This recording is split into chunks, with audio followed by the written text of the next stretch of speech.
faut faire attention aux femmes. Je ne dis pas que les femmes ne sont pas bonnes, attention. Ouais. Moi, on connaît, moi, je suis un grand lover. Le succès, la popularité, la musique, déjà, j'aime le dire.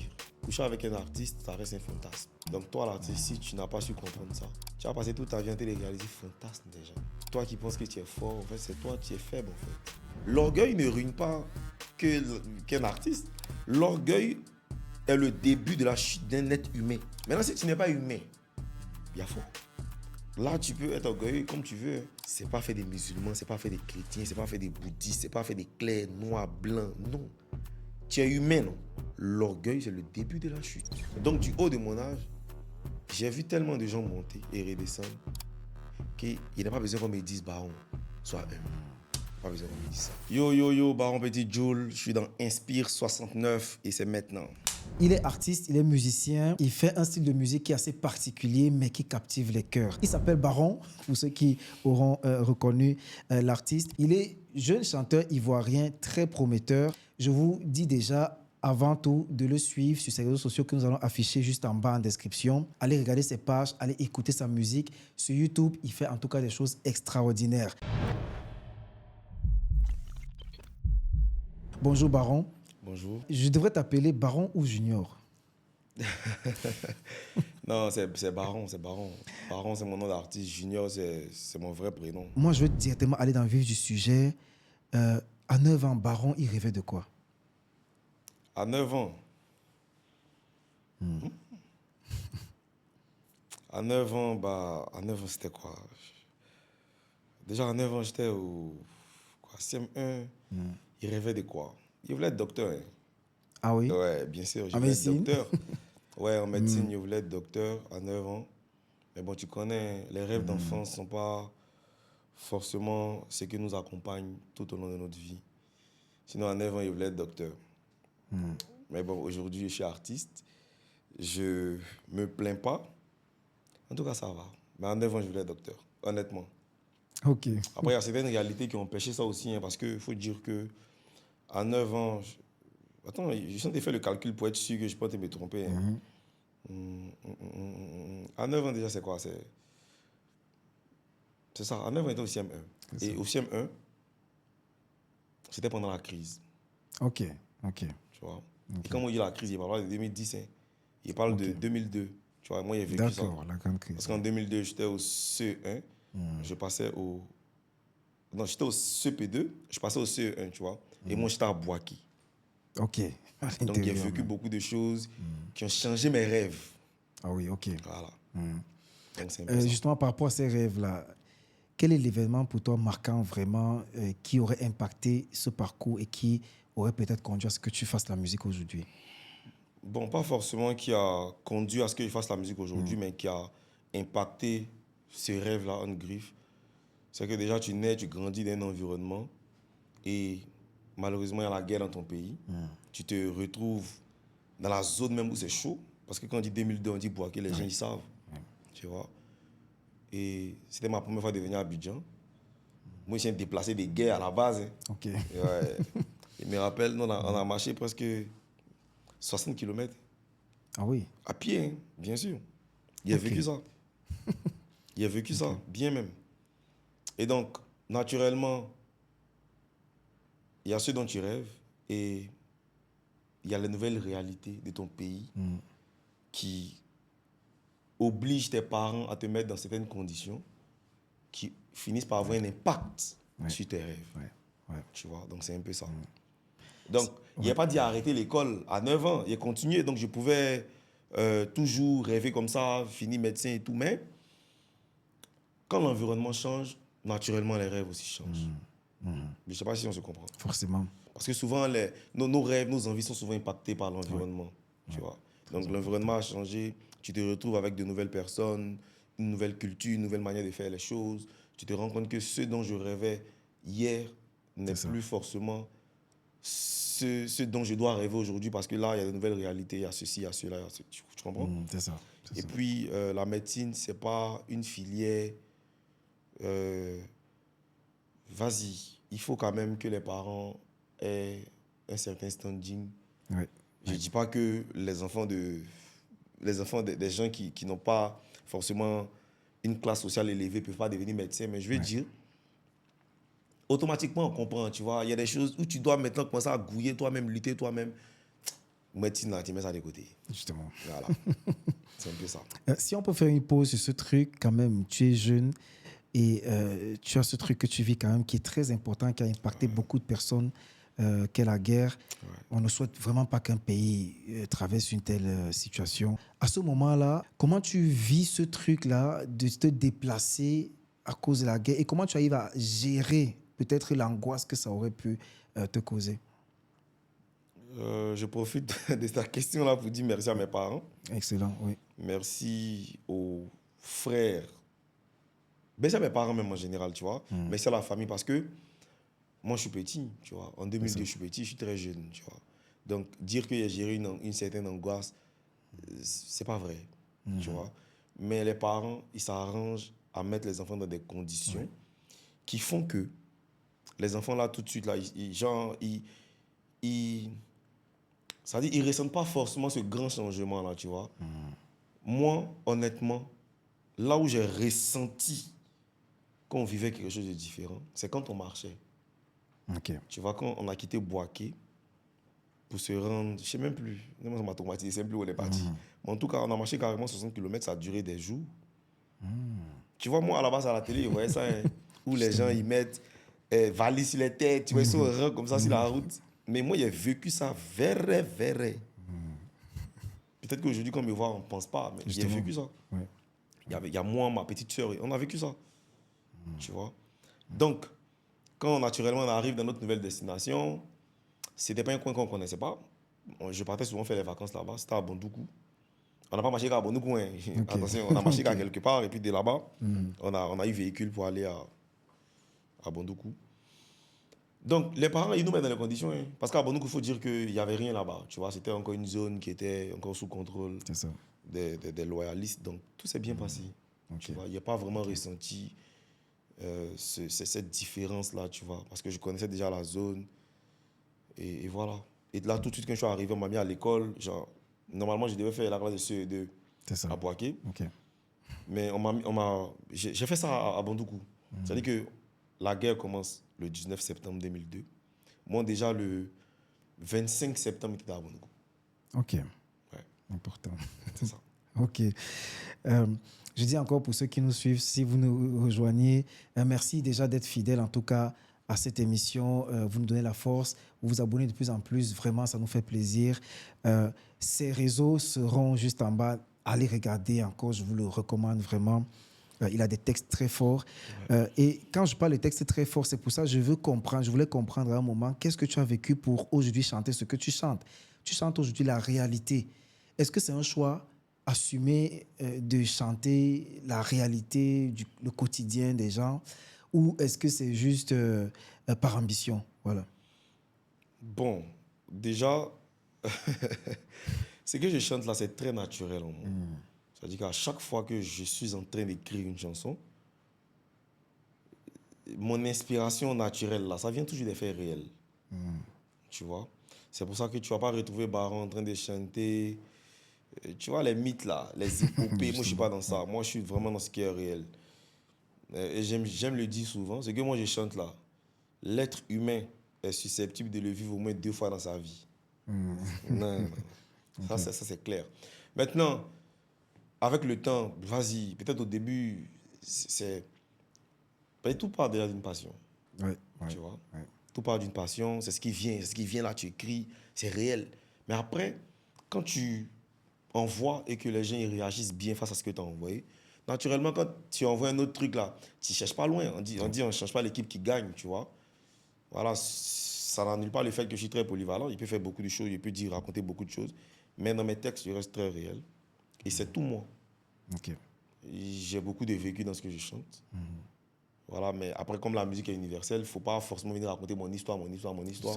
Donc, le déclic peut partir de ce que j'ai vécu. Mais dans l'écriture, là, j'essaie de rendre ça vraiment universel, tu vois. C'est ça, ok. Voilà. Mais je reste dans le cadre de la réalité. Ok, je rappelle quand même que tu commences ta carrière en 2017. Ouais, ou bien plus carrière professionnelle, carrière où il dit bon, moi c'est fini, je vais chanter. Oui. C'est en 2018. 2018, Ouais, ouais. ok. C'est en Ok. 2018 vraiment qu'il dit, bon, ça, je vais en faire un métier. Qu'est-ce qui te pousse? Quel est l'élément qui te passe? C'est quand même bizarre, un jeune qui se lève comme ça. Quel est le truc qui te dit, ok, je dois faire de la musique? À quel moment tu te dis ça et comment ça se passe? Ce qui me pousse, c'est la réaction, tu vois. L'énergie que je donne sans savoir aux gens, là. Quand on me redonne ça comme ça, quand je suis en prestation, Ouais. je me dis non, là, il y a un truc à faire, tu vois. Et honnêtement, merci pour la question, j'aime bien. Le jour où il a décidé que j'allais vraiment faire ça, c'est vrai, il y a l'énergie que je reçois et tout, mais je crois une fois, je chantais, c'était en 2017, en avril 2017. Et puis, on m'a carrément interrompu. C'est-à-dire, on m'a interrompu sur scène. Et c'était des producteurs, genre, c'était des producteurs. Ils sont montés, ils ont dit, nous, on a assis là-bas depuis là. Les artistes sont télépassés et tout, mais il n'y a aucun qui arrive à susciter quelque chose en nous, tu vois. Vraiment, il y a quelque chose à faire avec toi. Au micro, devant tout le monde, il y avait près de 1000 personnes, 2000 personnes. Ok. On va vraiment, toi, on va faire quelque chose ensemble. Genre, on échanger les contacts et tout, tu vois. C'est vrai, comme on dit chez nous, là, c'était Dagbassi. Mais moi, ça m'a mis la puce à l'oreille. Je me suis rendu compte que des gens qui sont dans le monde de la musique depuis longtemps, moi, je suis rentré quand, tu vois. Et puis, je suis venu chanter avec un phase B. Ah oui? C'est-à-dire que c'était Ok. un son, un beat téléchargé sur YouTube. Et ça, les fait son, on dit 10 000, moi, mais il y a des 4 000, ça laissait 6 000. Il n'a pas encore fini de payer. Il vient prester ça et il y a ce rendement-là.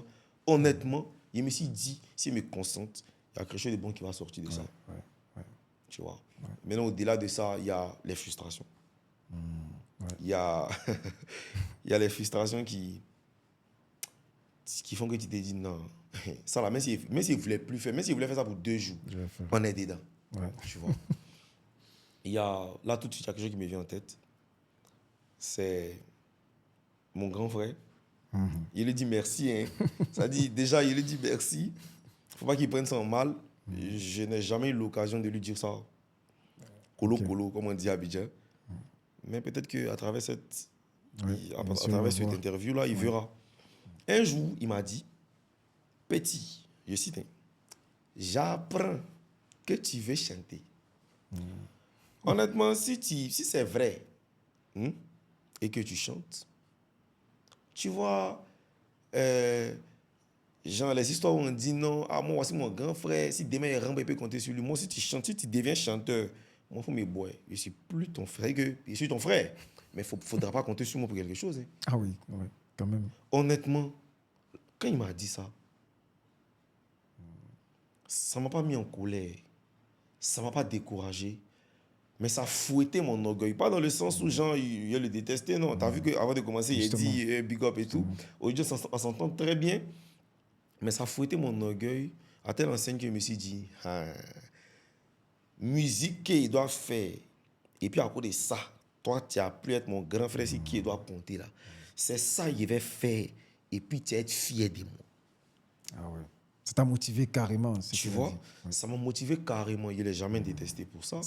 La preuve en est, aujourd'hui, on parle bien et tout, il n'a jamais dit ça. Mais c'est une phrase qui m'a vraiment accompagné. C'est-à-dire que souvent, quand il débat, il va boire, il va arrêter. Là.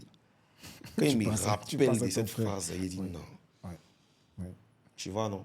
Voilà. Même si moi-même, il n'est plus la motivation pour réussir dedans pour moi-même. Là.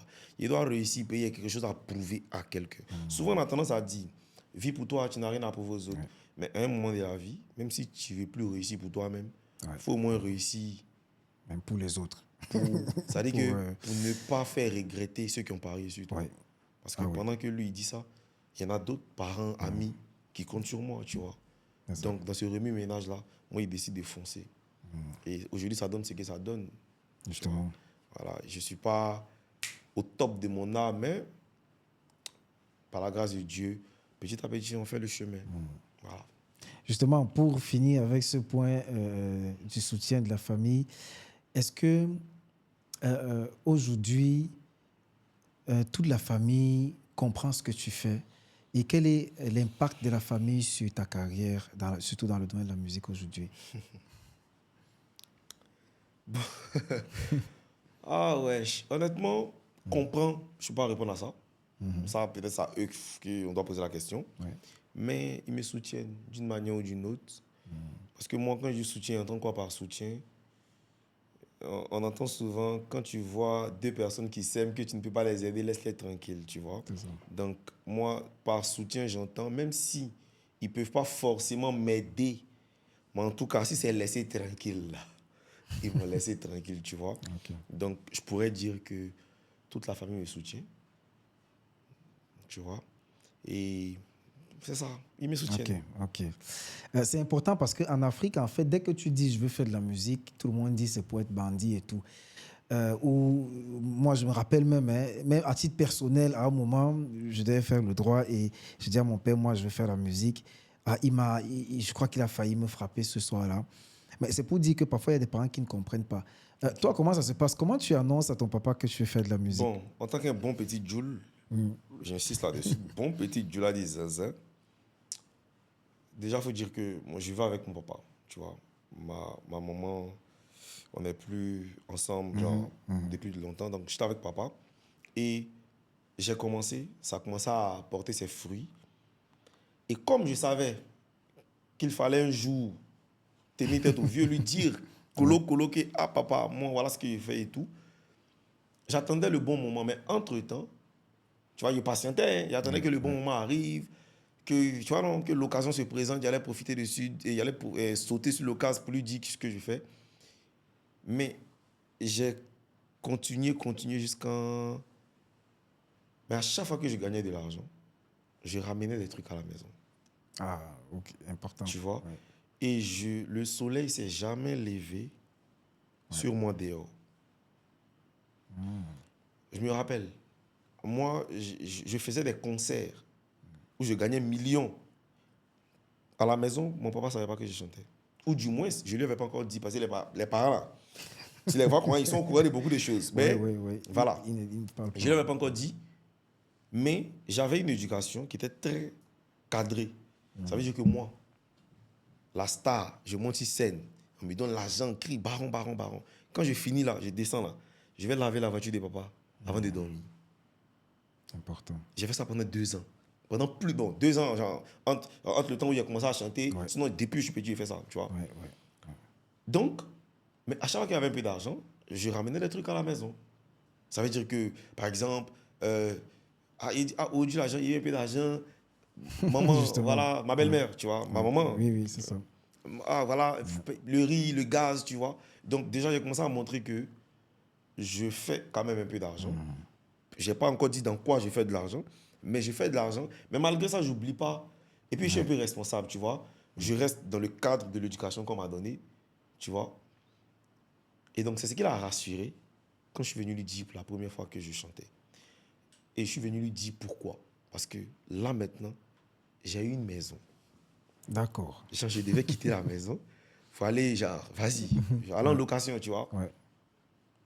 Il faut quand même, là, tu dois dire ce que tu fais. Parce que Ouais, tu ne ouais. quittes pas comme ça sous la tutelle de ton papa, de tes parents. Tu t'en vas, tu ne dis rien. Non, tu vois.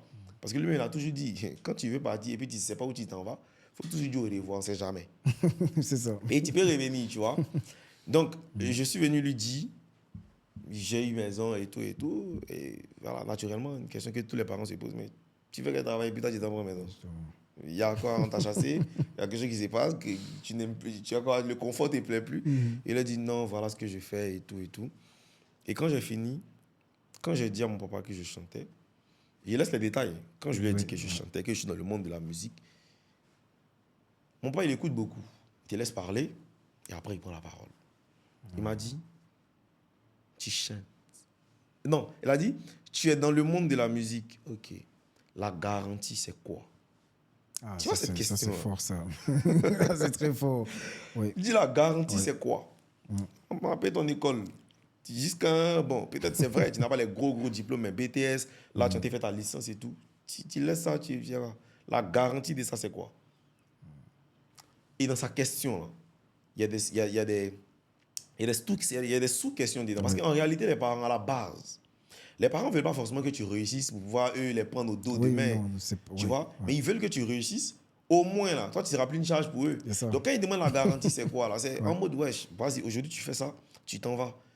Mais là, c'est quoi le truc, en fait? C'est quoi l'avantage? C'est quoi? Et là, tout de suite, moi, je n'avais pas de réponse. Parce qu'il faut dire que la musique, là, déjà même la passion, hein, tout ce qui est passion, que ce soit le foot, la musique, tout ce qui est artistique, tu vois. D'abord, tu fonces dans le mur, tu ne sais pas où tu t'en vas. Mais tu crois, donc tu fonces. Donc, toi, tu es français, là. Tu as garanti quoi à qui? Garantie, c'est ça. Tu vois? Important. Mais au moins, tu peux promettre des choses. Donc, ce jour-là, la réponse était, papa, là, tout de suite, il n'y a pas de garantie. Mais une chose est sûre, c'est que je ne vais pas te décevoir. Ah, ok. Tu vois? Il lui a dit ça. Et quand il a repris la parole, je pense que ça, la réponse l'a touché. Ça l'a rassuré. Ok, ça c'est Donc, il n'a important. plus reparlé de mot de genre. Il est passé à une autre question. Même pas une question, il est passé maintenant au conseil. Il m'a dit, ok, c'est bien, mais le monde de la musique est un monde rempli d'hypocrisie. Les gens sont faux, donc fais attention. Il voulait continuer, son téléphone a sonné. Parce que je rappelle que là, cette conversation, on l'a eue. On était en train de partir quelque part, je crois. On sortait en train de sa voiture, on sortait. Son téléphone a sonné. Vas-y. Donc, on n'a plus parlé de ça. Tu vois. Donc, désormais, quand on s'appelle, lui et moi, c'est ça va, tout se passe bien et tout. Je prends quelques conseils, il me donne quelques... Tu vois, même quand je ne demande pas, il me donne quelques conseils, il me donne quelques directives à suivre parce que, qu'on le veuille ou non, que tu sois un grand artiste ou pas, tu n'es pas tombé du ciel, tu as des parents, tu vois. Justement, Et les parents, quand ils ont été là pour toi, quand ils sont là pour toi, il faut profiter et il faut bognan, quoi. Comme on dit chez nous, il faut bognan, tu vois. Donc, c'est un peu ça. C'est excellent parce que quand même, et ça se voit, tu es porté par la famille, ce qui est vraiment génial. Et il y a beaucoup d'artistes qui n'ont pas ce privilège-là. La famille comprend ce que tu fais. Donc aujourd'hui, actuellement, pour aller encore plus dans le vif du sujet, en profondeur, la musique que tu fais aujourd'hui est destinée à qui? C'est drôle, on m'a posé la question hier. Bah, la musique que je fais, déjà, la musique est universelle. Hein. Oui. Moi, j'ai pas encore composé une chanson en me disant, vas-y, je compose cette chanson-là pour une tranche d'âge. Tu vois, des artistes le font, ça leur réussit bien. Je ne rejette pas ça. Hein. Mais moi, je n'ai pas encore eu ce genre d'inspiration-là. À chaque fois que je chante, moi, je chante tellement vrai, tellement réel que je me dis, tous ceux qui vont écouter, qui auront la chance de comprendre la chanson, vont l'aimer.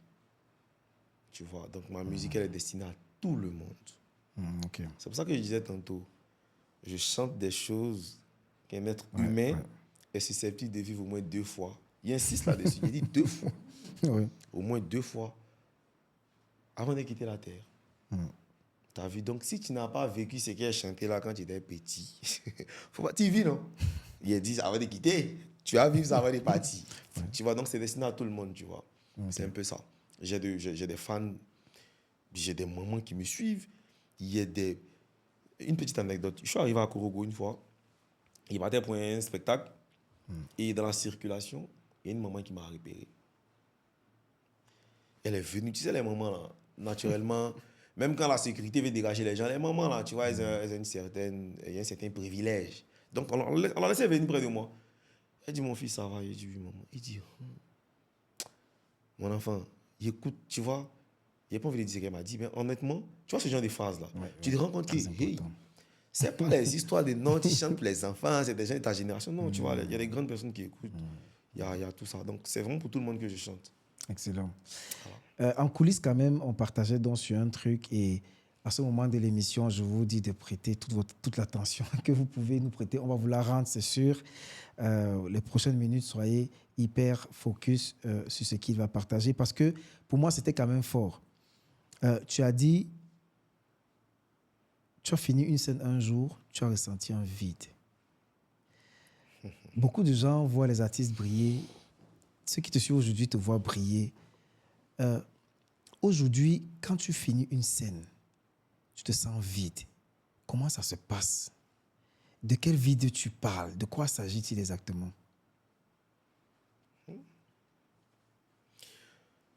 Bon,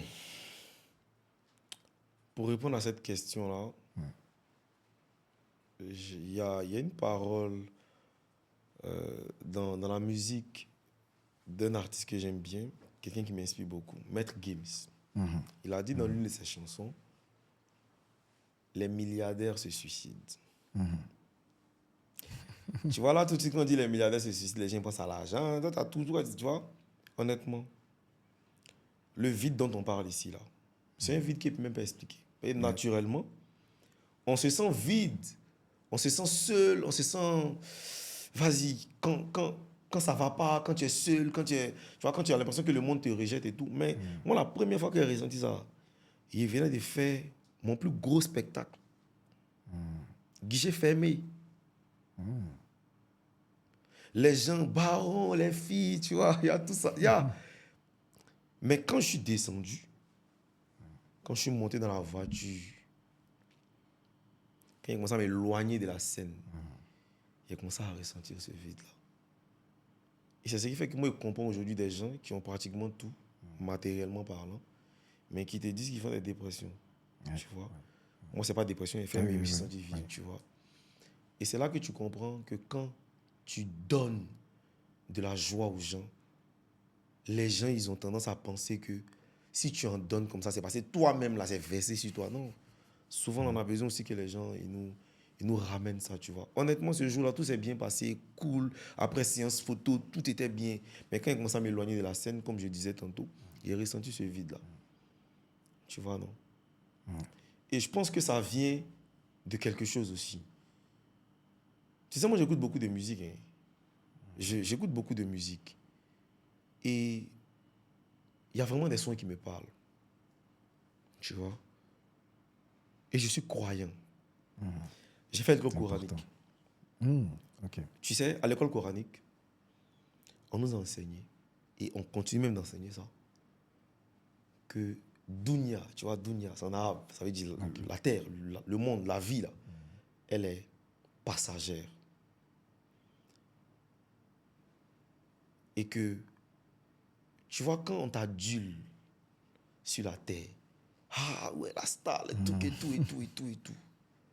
Si tu n'es pas, tu restes pas droit dans tes bottes, tu risques de commencer à faire n'importe quoi. Et tu risques de te retrouver à gauche au ciel, tu vois, à gauche. C'est ça. T'as compris? Ouais. Ça n'a pas changé. Mais honnêtement, moi, ce jour-là, la première fois, parce que ça ne m'est pas arrivé une seule fois, hein, mais ce jour-là, la première fois, c'est ce qui est ressenti. Tu as vu que ce vide-là, je t'ai dit, j'arrive pas à l'expliquer, mais honnêtement, si on va aller en profondeur, je pense que c'est ce qui est ressenti. Je me suis dit, ouais, c'est vrai, tu as fait la star, oh, les gens ont payé, tu as eu un peu d'argent et tout, tu es rentré à la maison. Est-ce que par rapport à ta culture, ta religion, en ce moment aussi, là, je crois que mes parents n'étaient pas trop au courant que je chantais. Est-ce qu'ils seront fiers de toi? Est-ce que Dieu est content de toi? Est-ce que venir dire baron, là, c'est pas te mettre à un niveau? Est-ce que quand tu vois les gens, parce que ce jour-là, ils te disent, c'était la première fois de voir, souvent ils voient ça à la télé, comme il est dit là. Moi, je pensais que c'était filmé, c'est vrai. Tu vois, les gens, ils tombent, ils se mettent en genoux, baron pour ma vie. Est-ce que tu comprends? Oui. Honnêtement, c'est faux, ça. moi, ça m'a fatigué, tu vois. Et avec le temps, parce que après qu'une seule scène, après tu en fais, tu en refais et tout, tu commences à t'habituer à ça. Mais honnêtement, moi, ça me permet de ne pas avoir la grosse tête. C'est ça. Tu vois. Donc, c'est un peu ça. Et qu'est-ce qui te ressource du coup aujourd'hui? Comment tu fais pour... Parce que, sois honnête, tu donnes énormément sur une scène. C'est quoi ton habitude après une scène ou après des scènes? Comment tu fais pour te ressourcer aujourd'hui? Ok, moi déjà, quand je me retrouve dans ce genre de moment-là, je prie. Ah, c'est important. Tu vois? Parce que honnêtement, et c'est pas pour les autres, hein, mais moi quand je prie, même quand il doit à quelqu'un qui dit va me mettre en prison demain, quand il prie là, il a l'impression que la prison même là, c'est l'homme qui va là-bas. Allons. T'as vu? Honnêtement, quand je prie, ça m'enlève plein d'angoisse, tu vois. Donc je prie déjà et je regarde beaucoup de, tu vois, les web humoristes là, que ce soit ivoiriens, que ce soit mes web humoristes même En tout cas, après les Ivoiriens, ce que j'aime bien, c'est les Camerounais. Je les adore. Béninois aussi. Ah, laisse tomber. Ouais. Je les aime, tu vois. Quand je regarde, je rigole un peu. Après, je cause un peu. Ils aiment beaucoup manger. Très important. Voilà, la ration alimentaire, il ne faut pas jouer à ça. Ouais. Voilà. Ouais. Et puis voilà, après, ça va. Je dors, je me réveille de plus belle. Je suis bien. Tu vois. Et puis après aussi, tu vois, le lendemain d'un spectacle, les gens, ils t'envoient des messages de félicitations et tout. Tu vois, tout ça, ça te rappelle que tu n'es pas seul. C'est bien. Tu vois. Ça. Voilà. C'est ça. Important. Merci d'être authentique dans ton partage. Pour ceux qui nous suivent et aujourd'hui, ceux qui veulent suivre un peu ta carrière, à quoi il faut faire attention quand on fait de la musique aujourd'hui? La première des choses à laquelle, c'est ça, non? À laquelle un artiste en devenir ou bien même un artiste déjà artiste doit faire attention, c'est pour un artiste masculin, c'est les femmes. Ah, ok. C'est aussi fort, c'est aussi. Ouais, c'est les important que femmes. ça. Il faut faire attention aux femmes. Je ne dis pas que les femmes ne sont pas bonnes, attention. ouais. Moi, on connaît, moi, je suis un grand lover. Mais c'est les femmes, tu vois, parce que le succès, la popularité, la musique, déjà, j'aime le dire, coucher avec un artiste, ça reste un fantasme. Donc toi, l'artiste, si tu n'as pas su comprendre ça, tu vas passer toute ta vie à réaliser fantasme des gens. Je sais pas si tu comprends un peu. Très bien, ouais. Tu vois C'est que important. finalement, Ouais. toi qui penses que tu es fort, en fait, c'est toi qui es faible, en fait. Tu vois. Donc, la première des choses, c'est les femmes. Ensuite, c'est les propositions indécentes. Tu vois. J'entends ça souvent. Je répète, tout est utile, mais tout n'est pas nécessaire. Ouais, c'est important. Tu vois, non? Donc, il y a vraiment des propositions indécentes. Hein. Ah Partout oui? même, dans tous les domaines. Mais dans la musique, parce que c'est dans ça que je suis, donc c'est de ça que je parle. Il faut faire attention à ça. Tu vois, non? Ce serait quoi, par exemple, une proposition indécente, selon toi? Quand je dis proposition indécente, c'est dire troquer tes valeurs, tes Ah oui, principes oui. pour le succès. Oui, ça, c'est. Tu vois? Ouais. Est-ce que ça t'aide, toi, le fait d'être musulman, du coup, pour pouvoir garder le cap? Est-ce que c'est. C'est pas facile, non? Comme on dit chez nous, là, alors les gens, il y a femme, du là, ils comprennent. Ok. Tu vois? C'est pas facile, mais on essaie, tu vois. Et puis, comme tu connais Dieu, regarde, Dieu, c'est le cœur, tu vois. Ouais. Mais, comme on dit là, les actes ne valent que par les intentions. Ouais. Donc, honnêtement, dans le cœur, si on n'est plus, souvent on est conditionné, puis on vit en société, il y a des choses que tu n'as pas envie de faire, qui ne sont pas forcément des choses qui vont troquer tes valeurs et tes principes, et transcender tes valeurs, tes principes, mais des choses qui vont contre peut-être ta religion et tout, tu vois. Mais après, quand tu décides de chanter, il faut être flexible, tu vois. Faut savoir s'adapter. Tu vois, non? Ouais. De façon équilibrée. Faut pas exagérer. C'est tout. Donc, les femmes, ensuite, les propositions indécentes. Ouais. Et puis, il faut faire aussi attention à l'orgueil. Ouais. À l'orgueil. Ça, faut faire vraiment attention à ça. Et ça veut dire que l'orgueil peut ruiner un artiste. Bien sûr. En fait, il n'y a pas qu'un artiste. Déjà, on parle d'artiste, non? Ouais. C'est quand on dit quoi? On dit, hey, le jeune, là, il chante. Ou bien la fille, c'est elle chante. Donc, déjà, c'est un humain qui chante. C'est ça, non? Même si maintenant, les robots chantent. Mais déjà, c'est un humain. Ouais. Tu vois? L'orgueil ne ruine pas qu'un artiste. L'orgueil est le début de la chute d'un être humain. Ouais. Maintenant, si tu n'es pas humain, il y a faux. Là, tu peux être orgueilleux comme tu veux. L'orgueil, je répète, l'orgueil, c'est le début de la chute d'un être humain. C'est pas fait des musulmans, c'est pas fait des chrétiens, c'est pas fait des bouddhistes, c'est pas fait des clairs, noirs, blancs. Non. Tu es humain, non? L'orgueil, c'est le début de la chute. Mais comment ne pas s'enorgueillir? Parce qu'aujourd'hui, par exemple, tu es suivi par des millions de personnes, des gens qui t'écoutent partout. Comment ne pas s'enorgueillir à un moment? Parce que quand même, on reste des humains, comme tu dis. Qu'est-ce que tu fais, toi? Qu'est-ce qui te permet de garder les pieds sur terre? Comment ne pas s'enorgueillir? Ok, c'est pas facile. Hein. Comme il a dit là, ça vient à la grosse tête, tu vois. Ouais. Tu te sens fort, tu te sens et tout. Tu te sens vénéré. Mais il faut te rappeler quelque chose. Parce que si le destin de l'humain, le destin de l'homme le plus sûr, là, c'est la mort, on est d'accord? Oui. Personne ne s'enterre seul. Déjà, même quand il pense que quand le jour que ça va arriver, là, c'est des gens qui vont venir me prendre. Ouais. Ces gens-là, il faut les respecter quand tu vis. Ouais. Mais tu ne sais pas c'est qui. Mais ici, tu sais c'est qui, c'est que tu sais où tu vas mourir. Ouais. Ou bien, c'est quand tu sais qui va t'enterrer, donc tu sais où tu as déjà. Donc en partant là-bas, tu vas tuer la personne. Tu ne sais pas qui va te prendre, tu ne sais pas qui va t'aider. Tu sais pas. Et puis, il n'y a même pas que la mort. Tu vois, les problèmes font partie de la vie. Aujourd'hui, on voit des artistes qui étaient au top, qui avaient le vent en poupe. Aujourd'hui, là, c'est bizarre. Ce n'est pas un souhait, mais ça arrive. C'est les réalités de la vie. Tu comprends? Et donc, quand on sait tout ça, tu ne peux pas avoir la grosse tête. Et tu ne dois pas avoir la grosse tête. Ouais. Et ça veut dire que du haut de mon âge, parce qu'avant de chanter, je voyais les gens faire, je voyais les chanteurs et tout et tout. Ouais. Mais donc, du haut de mon âge, j'ai vu tellement de gens monter et redescendre qu'il n'y a pas besoin qu'on me dise, Baron, sois humble. Il n'y a pas besoin qu'on me dise ça. Ouais. Ah, c'est quand même fort. Et on va sortir de là pour aller sur... Puisque on dit à Inspire 69, on veut connaître vraiment l'homme.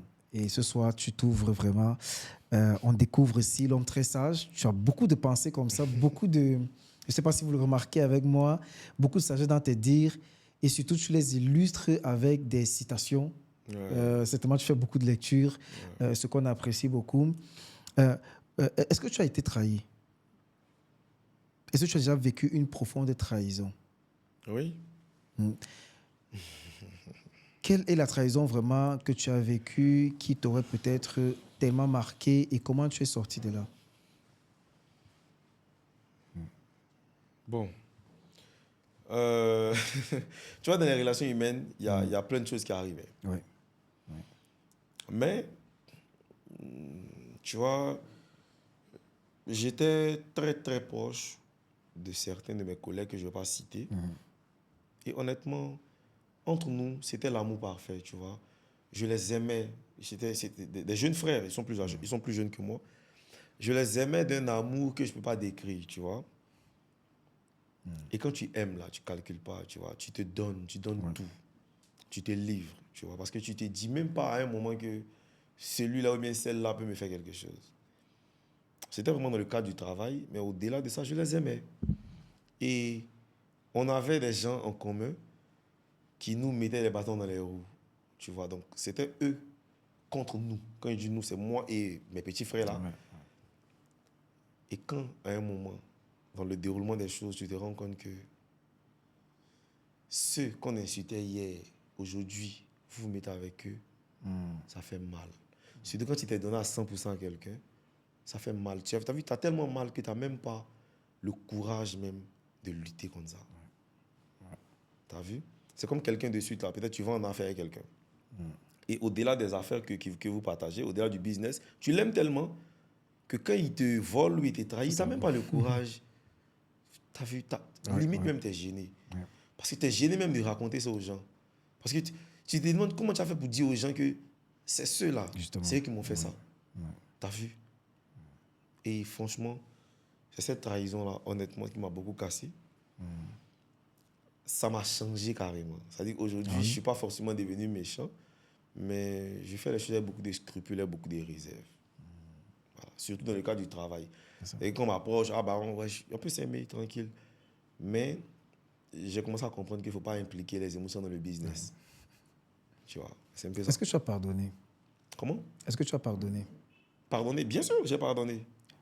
J'ai pardonné. Pour ceux qui nous regardent, comment on pardonne à une telle trahison? Comment on fait pour pardonner? Surtout ceux qui te prennent en exemple aujourd'hui. Qu'est-ce que tu leur dirais à ceux qui n'arrivent pas à pardonner, par exemple, qui vivent des années avec des trucs dans le cœur? Qu'est-ce que tu dirais à quelqu'un qui a vécu une trahison? Comment pardonner?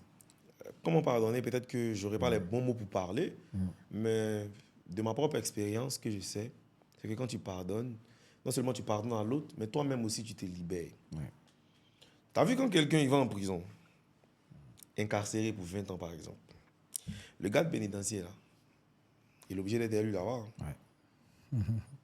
C'est-à-dire que toi, tu es le prisonnier, tu es en prison, mais le gars de pénitentiaire ne peut même pas sortir parce que lui aussi, il est obligé de rester à toi pour te surveiller. Tu as vu? Donc, quand tu mets les choses comme ça dans ton cœur, tu es obligé de rester ça dans ton cœur pour surveiller. Tu comprends? Donc toi-même, là, finalement, tu te retrouves avec beaucoup de clés pour un pays. Tu as mis les gens en cellule dans ton cœur. Donc finalement, tu es le garde pénitentiaire de ton cœur.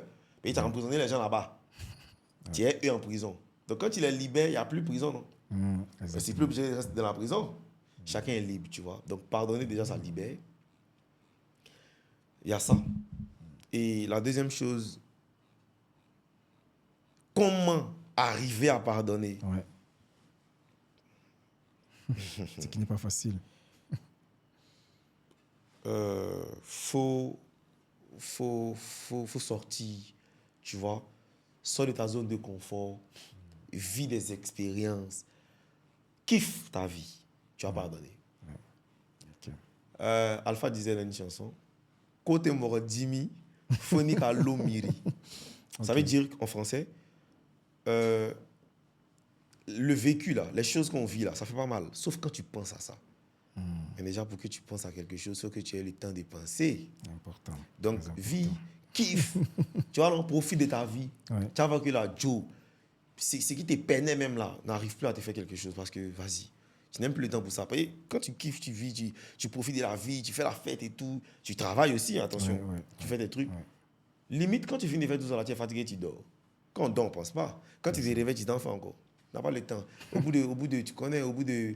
Les gens ont tendance à dire ça, au bout de 90 jours déjà. Toi, c'est repassé à autre chose. On est passé. Tu vois, non? C'est comme ça. Ok, écoute, on a une communauté qui grandit et, très vite et merci encore de nous suivre.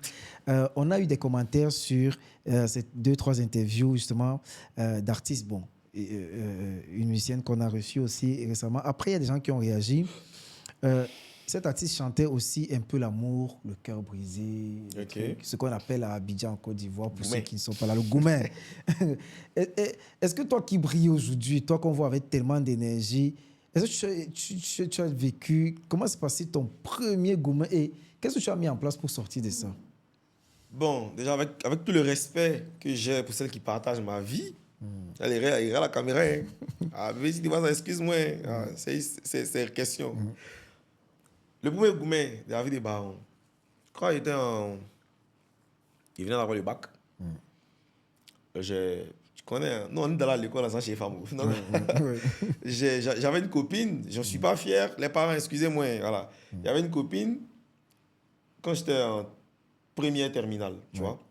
Et donc, tu connais, quand on est jeune, on se promet beaucoup de choses. À la base, moi, je ne suis jamais rentré dans une relation pour m'amuser. Moi, c'est jamais passé dans ma tête. Moi, quand il rentre dedans, c'est parce que je vais aller loin, tu vois. Important. Donc, depuis que je suis petit, je suis comme ça. Donc, on s'était promis beaucoup de choses. Moi, si tu me demandais là, c'est elle, moi, elle est mariée. Hein. Voilà. Parce que je le pensais. Je le disais et je le pensais. Ainsi de suite. Je l'ai toujours passé. Bon, comme dans le développement, ça ne se passe pas comme on veut, il vous demande pardon. Donc, quand on a fini, tu connais, il y a l'orientation que le gouvernement... Et puis, après, quand l'élève lui-même il a ses propres ambitions, il va dans l'école qu'il choisit. Donc, moi, mon papa, il m'a dit, je vais t'envoyer en Afrique du Sud pour aller continuer les études. Tu vas faire MGP, c'est mine géologie pétrole. Tu as vu, c'est prometteur, tu vois. Donc, on veut que tu fasses ça. Donc, moi, comme j'ai une copine, il allait dire à ma copine que, voilà ce que le vieux me fait. Tu vois, c'est une bonne nouvelle, normalement. Et elle m'a dit, donc tu vas peut-être me laisser. On réussit partout. Hein. Si tu t'en vas, c'est que tu m'aimes pas en baron. Ah ouais. T'as vu? Et moi, combien c'est amoureux vrai, parce qu'il était dit, est-ce que c'est fait? Tu as faux. Je me suis dit, c'est vrai. Moi, je connais les gens, ils sont restés en Côte d'Ivoire, ils ont réussi la vie. Pourquoi? La vie, m'a dit qu'en Afrique du Sud. Bref. Moi, maintenant, voilà, j'ignore qui s'en dit à son papa.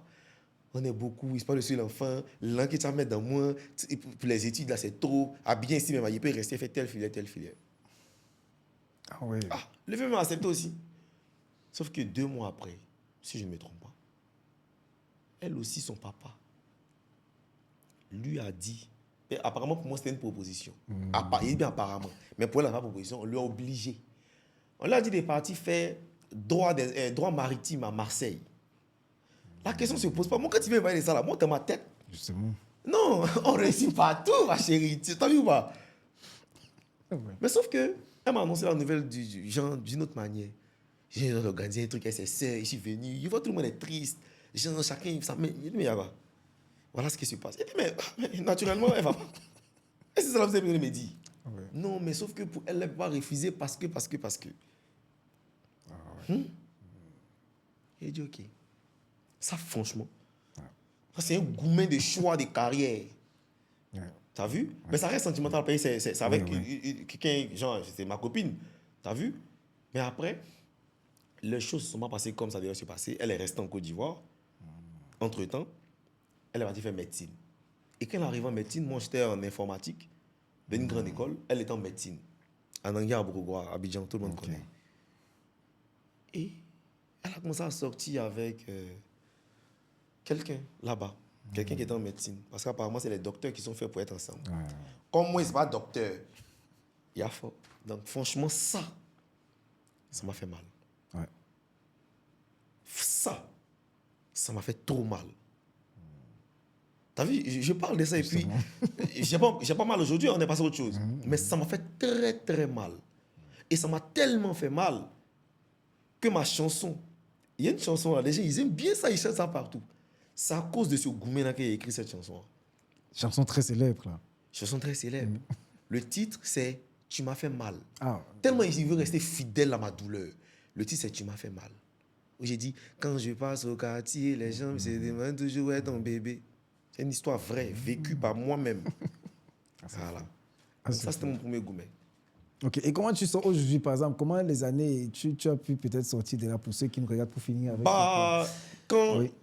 honnêtement, le jour où j'ai sorti le projet, Ouais. je suis rentré en contact avec elle et je lui ai dit, le mal qu'elle m'a fait là, j'ai traîné ça toutes ces années, mais aujourd'hui là, avec cette chanson là, c'est fini, il passe à autre chose. Important. Ça dit, supposons que cette chanson là, c'est, comment on appelle ça même, quand tu finis le doctorat, quand tu déposes ton truc, la thèse. C'est ma thèse, j'ai déposé, c'est fini. Voilà. Ouais. C'est fini, moi je te pardonne. Et c'est comme ça que je l'ai pardonné. On est passé à autre chose. Aujourd'hui, elle est mariée. Chacun vit sa vie, tu vois. On est passé à autre chose. Mais honnêtement, parce que cette chanson, quand je l'écoute, c'est pour ça, après ça, quand quelque chose m'arrive là, il rentre dans la thèse là. Et quand il met le son, il écoute. Il me dit, Baron, ce que tu as vécu là, à cet âge là, et puis tu as survécu. Je ne sais pas c'est quoi on peut te faire des jours là qui peut te faire mal. Donc quand il écoute le son une fois quand c'est fini, moi, il n'est plus mal. Ici, derrière, mon cœur est derrière moi à la croix. Elle a tout payé, tu vois. Ce Goumena a tout payé. Donc, honnêtement, c'est comme ça que je suis sorti de ça. Voilà. Donc, voilà, moi, c'est ce que moi j'ai vécu. Et c'est comme ça que je suis sorti de ça. En tout cas, on rappelle que l'émission, et merci parce que c'est important, l'idée c'est d'inspirer, d'instruire, surtout tous ceux qui te suivent, tous ceux qui vont suivre l'émission, et de voir aussi que ce n'est toujours pas facile. Même les grands artistes ont les goumins. On va progressivement vers la fin. Je garde le meilleur pour la fin, ça je vous le rassure encore, je vous le rappelle. Aujourd'hui, par exemple, je reste sur ça, hein, tu es sur scène, on te voit sur des prestations, sur un clip par exemple. On va déjà mettre le lien de son dernier clip, là, juste en description. On en parlera à la fin de l'émission. Aujourd'hui, tu brilles, mais est-ce que ça a toujours été facile pour toi, vraiment, dans ta carrière en tant qu'artiste? Et quels ont été jusqu'à ce jour les plus gros challenges, vraiment, sur le plan personnel, beaucoup plus? Ça n'a pas été toujours facile. Voilà. Si quelqu'un le dit, quel que soit le domaine d'activité, honnêtement, c'est jamais aussi facile comme les gens peuvent l'imaginer de loin. Tu vois. Par contre, il y a des choses que certains artistes ont vécues que moi, je n'ai pas vécues. Important. Mais il y en a d'autres, certainement aussi, que j'ai vécues, que, voilà, aussi d'autres n'ont pas vécu. Moi, je n'ai pas forcément vécu des galères, tu vois. Je parle de financièrement parlant, parce que quand j'ai commencé, j'étais encore à la maison, j'avais aucune charge. Et je suis parti de la maison, il y avait quelque chose, tu vois. Il t'a dit, quand j'ai annoncé même que je chantais, c'est parce qu'il y avait l'argent pour aller prendre maison. Tu vois. Mais par contre, de la négligence, des frustrations, ça, je l'ai vécu. Tu en parlais justement. Oui. Et honnêtement, on a tendance à le dire. Quand le moral il a atteint, c'est plus grave même que quand tu n'as rien dans ta poche. C'est plus grave même que quand tu es malade physiquement. Tu vois. Et honnêtement, il y a des moments où il a voulu abandonner. Parce que la négligence, là, c'est quand les gens ne te connaissent pas, les acteurs, là, ils ne te connaissent pas. Les acteurs culturels, là, je parle de promoteurs, DJ, managers, tu vois. ils ont une manière de te traiter, tu vois, ça décourage. Mais Ondulan dit, il aime beaucoup les proverbes. Ondulan dit, Miki Sentelia, Olebida Telia. Ça veut dire que ce pourquoi tu t'es pressé pour rentrer dedans, la même chose aussi doit te motiver à t'exprimer. Il ne faut pas laisser. Tu vois. Donc, ce n'est pas toujours facile. Il a vécu beaucoup de choses, beaucoup de galères, beaucoup de négligences. Il insiste là-dessus. Est-ce qu'il y a un exemple de négligence comme ça que tu as vécu de la part peut-être d'un promoteur et autres? Et comment tu continues de garder le cap? C'est ça qui est fou. Bon, déjà, il faut dire que moi, je n'ai jamais su que les soirées, là, ça durait jusqu'en matin. Moi, je ne savais pas. À la base, moi, je suis un petit étudiant, il va à l'école, il aime la musique et tout. Mais quand je commence à connaître le monde de la nuit, je me rends compte que, d'abord, les prestations, même déjà dans les grands établissements de divertissement, là, c'est pratiquement à 3h du matin, 4h du matin. Ah oui. T'as vu? Et ça a beaucoup joué sur mes études. Hein. Mais bon, après, il y a une grosse tête, tu vois. Il parle de la forme. Hein. Donc, il y en a dedans. Donc, tu t'en vas. D'abord, toi, tu arrives à 20h, 21h. On te dit que non, la prestation, c'est à 3h du matin. Joe, de 20h à 21h, tu n'es pas à la maison, tu es sorti, assis dans tes pieds, matin, tu as cours. Mais tu es obligé de rester parce que tu es venu montrer, tu es venu présenter ton œuvre. Tu vois? Et tu attends, tu patientes jusqu'à 3h, 4h, on dit non, tu ne chantes pas. Parce qu'il y a un autre artiste plus en vogue qui est là. Donc toi, c'est non, l'artiste est pressé, vous ne chantez plus. Ça fait mal. Une fois, vas-y. Mais plusieurs fois. Souvent, là, vous venez chanter, on donne le micro à tout le monde, on ne vous donne pas le micro. Ah oui. On ne fait pas. Dans c'est bruit. Ça fait bruit encore dans le micro. Pourquoi? Il faut danser sur le son. Tu comprends? C'est frustrant. Tu vois? C'est très frustrant. Souvent, on vous fait prester pratiquement quand il n'y a personne. Oui. Ok. Ah, ça, c'est fou. On te fait prester pratiquement quand il n'y a personne. Et quand les gens commencent à venir, on fait prester ceux qui sont importants, là, tu vois. Mais qu'est-ce que moi je veux dire par là, tu vois? C'est des choses qui font vraiment mal. Ça fouette l'ego. Et quand tu n'es pas persévérant, quand tu n'es pas fort dans la tête, tu risques d'abandonner. C'est ce que je suis en train de dire là. Il y a beaucoup d'artistes, peut-être que si tu les reçois ici un jour, ils auront, ou bien peut-être même d'autres personnes qui sont dans d'autres trucs aujourd'hui de la vie. Ils vont te dire, à un moment, il était artiste, voilà ce qu'on m'a fait, puis pour ça, il a arrêté. Je connais plein de personnes à cause de ça, ils ont arrêté de chanter. Plein. C'est dommage, Tu vois, c'est dommage, mais tu peux pas les en vouloir aussi pour ça, parce que c'est réel. Ça, tu vois, ça touche tellement le moral que tu n'as pas idée, en fait. Tu te dis, mais attends, moi, mais c'est dans quoi? Moi, il y a une bonne vie. Tu vois, il y a une bonne vie, mes parents sont là, on paie mes études, genre, c'est prometteur. La filière qu'il fait là, il y a des débouchés, tu vois. Donc, il est ici dans quoi? Des histoires de passion, c'est foutre de moi, tu vois. Bon, voilà, il est 4h du matin, il est quoi à 7h, il ne peut même pas partir à l'école, au risque de partir dormir en classe. Tu portes cravate et veste, tu es étudiant, tu vas dormir en classe. C'est bizarre, tu vois. Donc, il prend tous ces risques-là, pourquoi? Tu vois, ça fait mal. Mais, persévérance. Et puis, comme il dit, quelle que soit la douleur, une fois que moi, il me met sur ma natte de prière, moi, il n'est plus malin. Demain, on est dedans. Important. Tu vois? Et ma stratégie maintenant pour.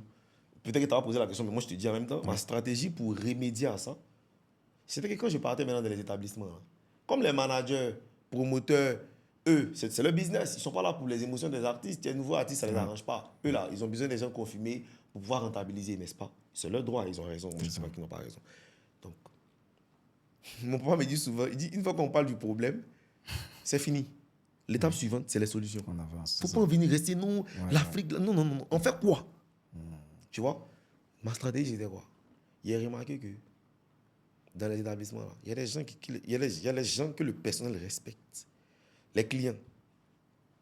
Souvent, tu vois, les parrains, les gens qu'on met devant. Là. Souvent, les managers, promoteurs, ils les respectent bien. Donc, moi, maintenant, là, comme il n'a pas envie de demander pardon au manager pour chanter, parce que lui ne veut pas comprendre. Il veut même pas. Lui, pour lui, chanter, me demander pardon de laisser mon argent passer pour que toi, tu chantes. Ça ne m'arrange pas. Donc, il me voit maintenant les parrains, là. Surtout même quand il est dans la même commune que moi. Non, laisse tomber. Il me présente normalement. Il lui dit tout en même temps.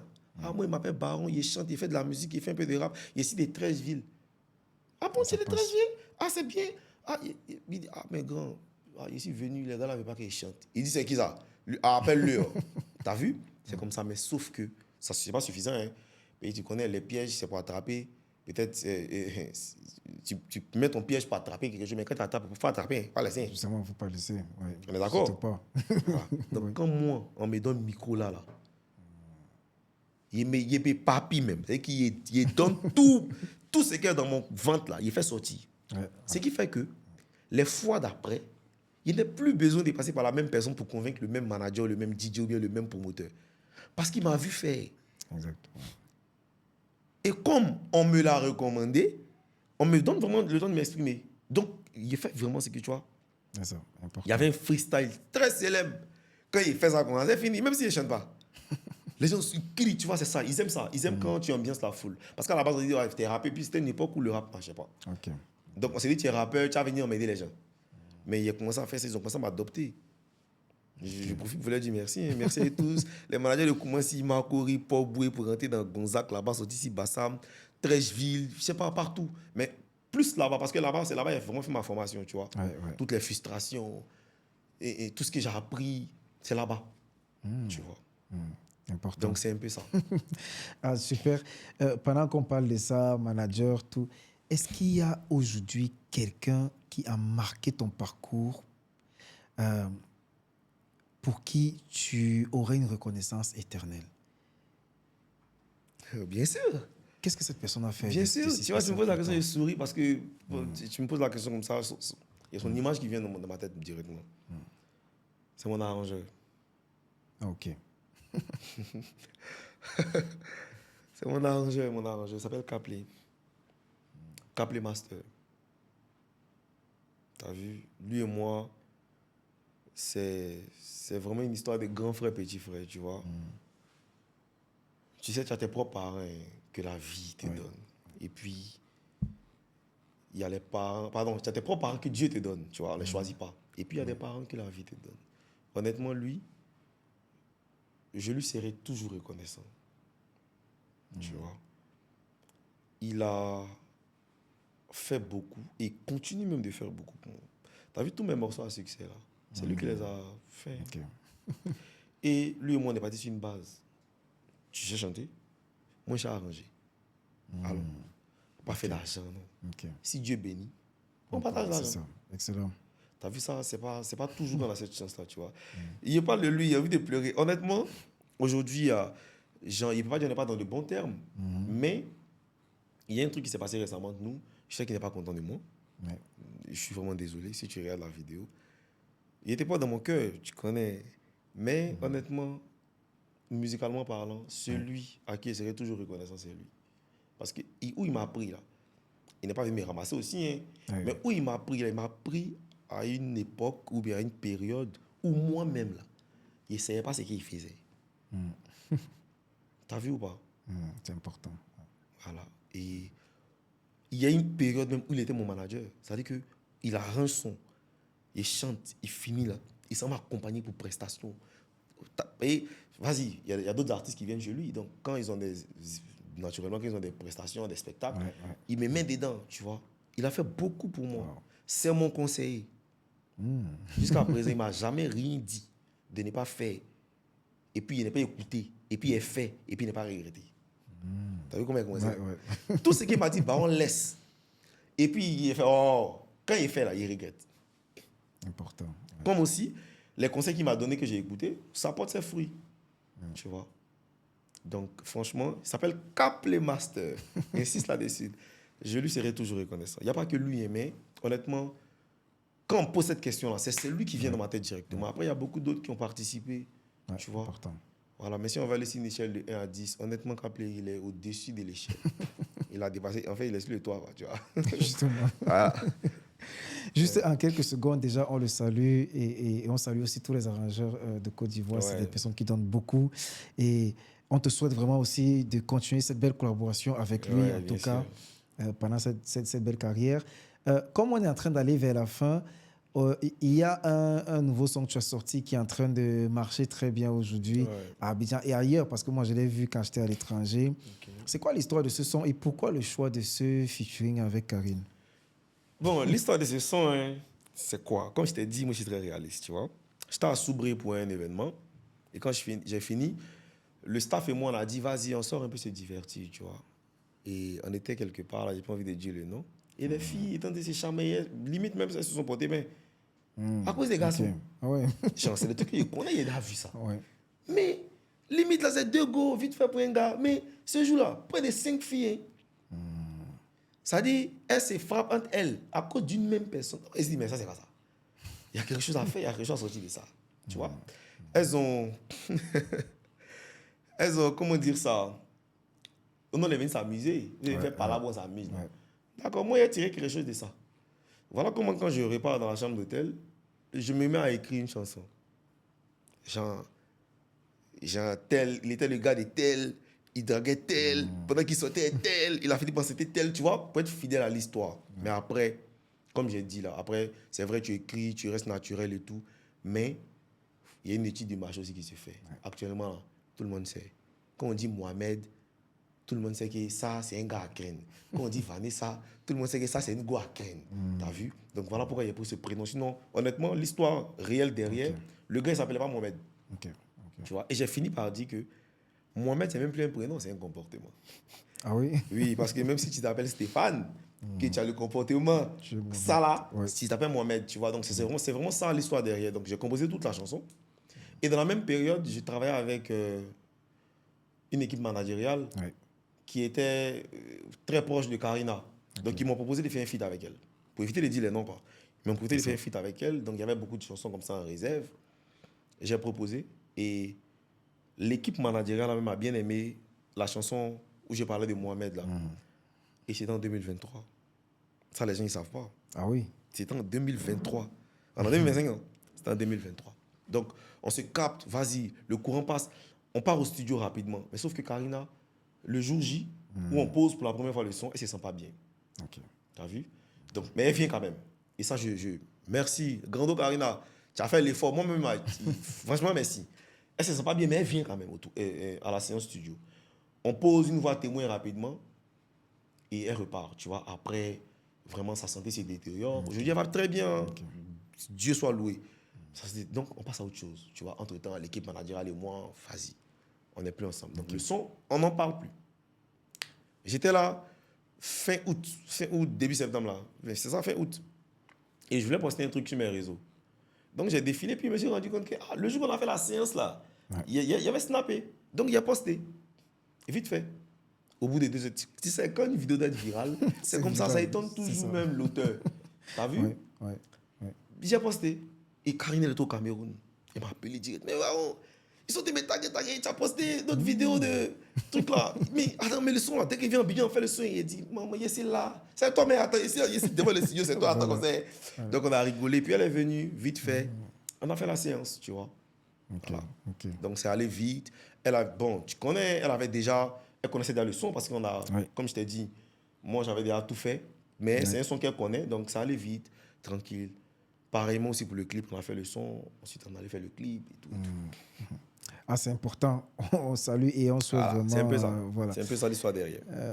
On souhaite vraiment que ce clip aille le plus loin possible. Amen, ya Rabbi. Amen. Voilà. Maintenant, là, on est vraiment sur des trucs, des questions assez personnelles.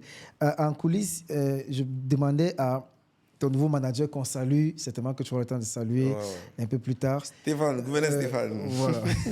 Pablo. Ouais, dis-moi. Donc, gouverneur Stéphane, j'espère que lors de la prochaine émission sur le clip ou sur une de ses sorties, on l'aura aussi sur le plateau. Je l'annonce déjà peut-être, mais on va négocier. Ok, si vous voulez que ça se fasse sur notre émission, commentez, n'hésitez pas. Du coup, il y a ce clip que tu es en train de faire, il y a quand même ces personnes qui sont autour de toi avec ce manager que tu as et qui disaient quand même quelque chose de fort sur toi, sur la rencontre, comment vous vous êtes rencontrés, mais aussi sur le fait qu'il apprécie ces valeurs que toi tu portes et il croit tellement en toi. Quand on a une équipe comme ça, comment on fait pour gérer la pression de ne pas les décevoir? Parce que logiquement, forcément, tu vis avec une contre-pression, te dire comment tu fais pour te dire, OK, ce truc-là, je ne vais pas vous décevoir les gars, continuons, avançons ensemble. Ok. Déjà, je crois qu'il y a une question que tu m'avais posée. Je t'ai dit dans la réponse que même quand tu n'as plus la motivation de réussir pour toi-même, faut au moins réussir pour ne pas décevoir ceux qui ont cru en toi, ceux qui ont parié sur toi. T'as vu? Donc il y a déjà ça. Et puis de deux, aujourd'hui là, on n'est pas forcément dans l'opulence, on n'a pas forcément l'argent pour dire que non, même s'ils sont là, même s'ils n'aiment pas Baron, il y a l'argent donc ils sont là. Non. Quand tu as des gens près de toi qui t'aiment pour ce que tu es et non pour ce que tu as, ils pensent que tu n'as pas le choix. Tu n'as pas le choix.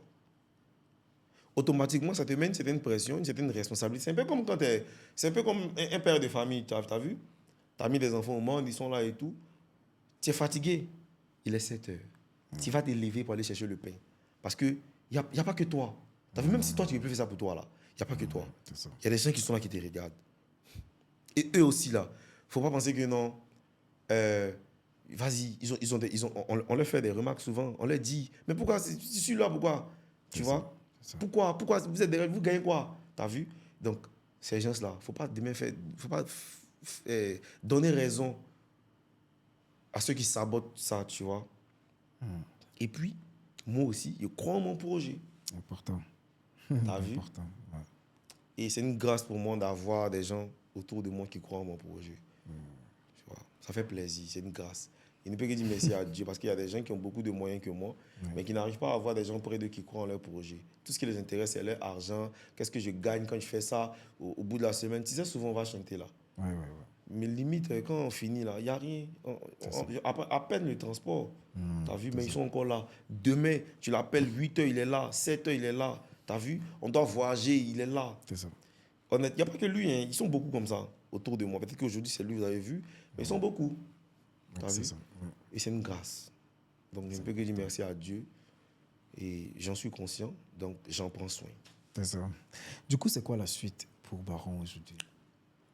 Par la suite, c'est de gros projets. Hein. De gros projets.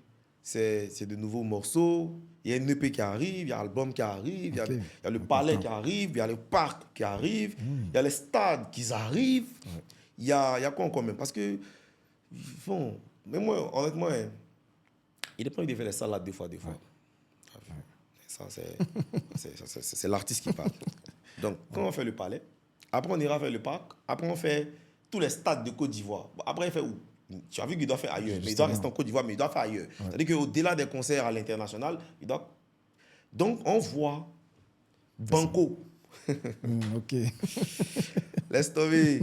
On va le faire. Tu as vu? Et pour être un peu plus sérieux, honnêtement, ça je le dis sans prétention, quand ça a commencé là,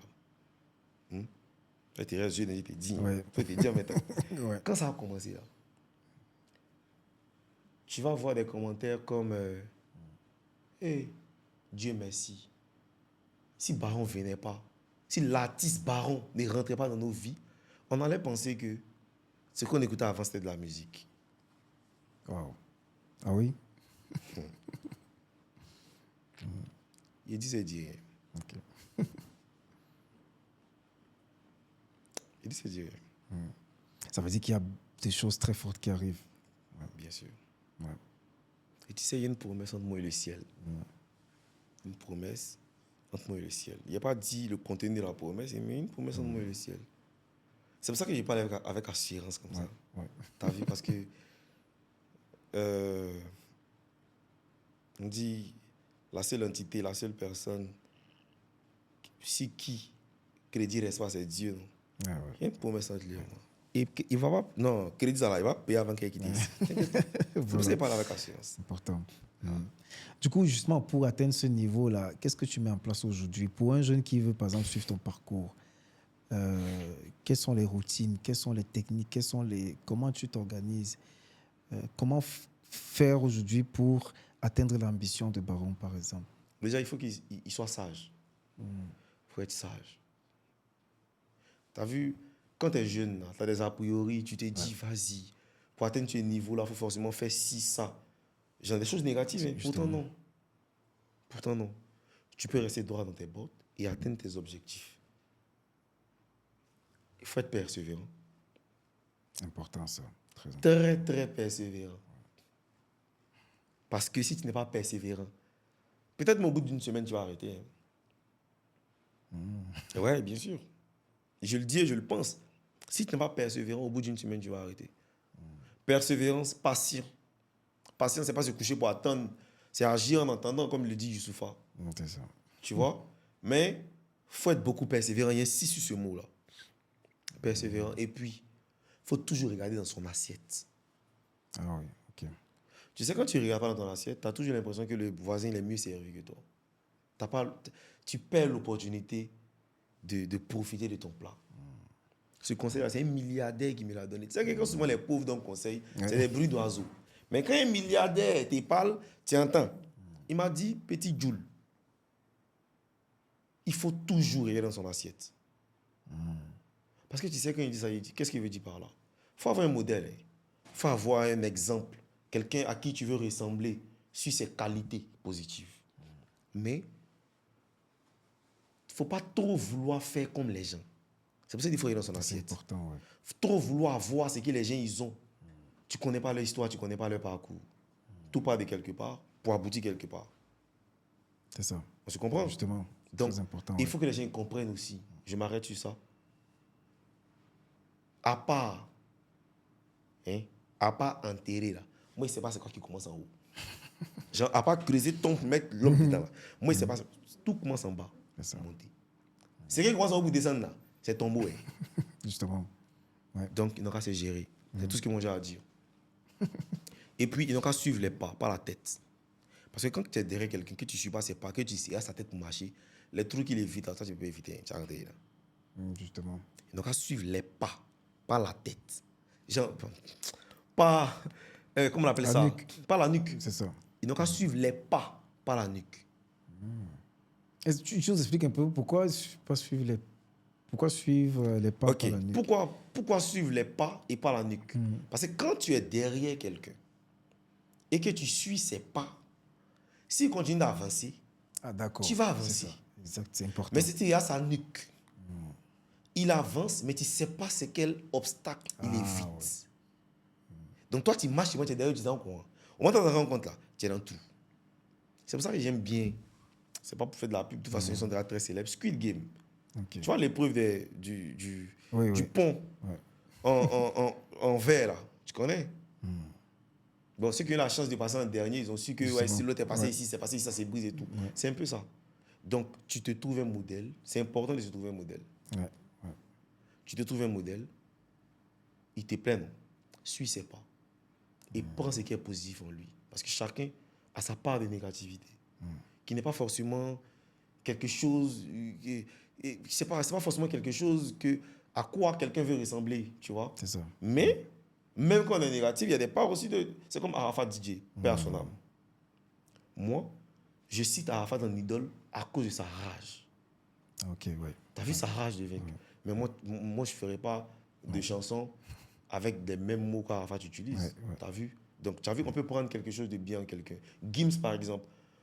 Gims, je le cite en idole parce que moi, j'aime bien le niveau de succès qu'il a eu. Mais malgré ça, il reste décent dans ses clips. Ah, c'est très important. Tu as vu qu'un rappeur, pop star, tu n'as pas besoin de faire des clips obscènes pour péter. On est d'accord? Ouais. Il y a tout ça dedans. Tu as vu comment on pioche les bonnes choses? C'est important, justement. Voilà. Oui. Donc, c'est un peu ça. Du coup, et c'est ça. Plein de gens se posent la question de savoir, mais pourquoi toi, dans tes clips, on ne voit pas tout ce qu'on voit dans certains autres clips, plein de filles très dénudées et tout le reste.